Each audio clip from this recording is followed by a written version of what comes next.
Tonight, friends and family of a man who died at Forest Park say the city's 911 system failed them.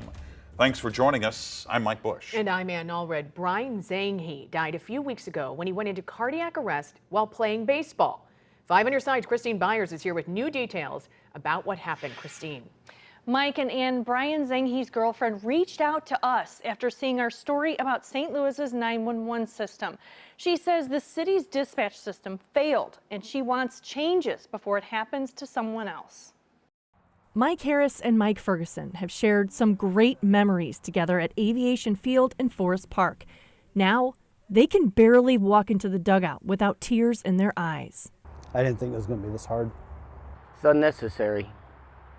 Just so sad. Doing something he loves so much.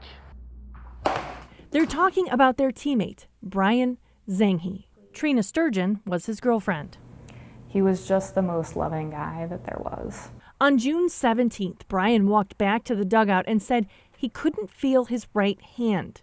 We kind of thought it was, heat exhaustion. This phone record shows one of his teammates called 911 at 1:45. It was relayed to us that somebody was on the way. But Brian only got worse. We just kept telling him, breathe, Brian, you gotta breathe, you gotta breathe. 9 minutes after the first 911 call, Mike Ferguson and a few other teammates called 911 again.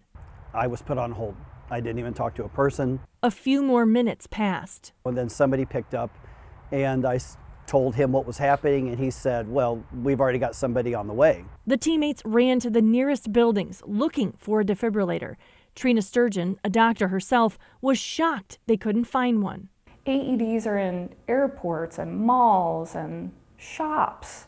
Why wouldn't you have an AED in a field where people are active? As they ran and waited, they could see Barnes Jewish Hospital.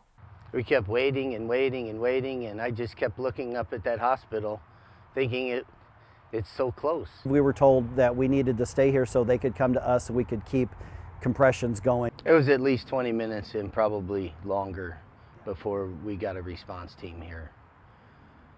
Closer to 30 probably. Brian was in cardiac arrest. He was pronounced dead at the hospital. I don't know if Brian would have had a chance if they'd gotten here in the time frame they should have, but that's kind of the point. We'll never know. Now, Forest Park Forever keeps defibrillators at the visitor center and the management office at Forest Park. The city is responsible for the mounted police stable. Meanwhile, city leaders say they are about 40 911 dispatchers and 10 EMS dispatchers short. The mayor's office says it is pulling records related to this case, and we will update you when we get them.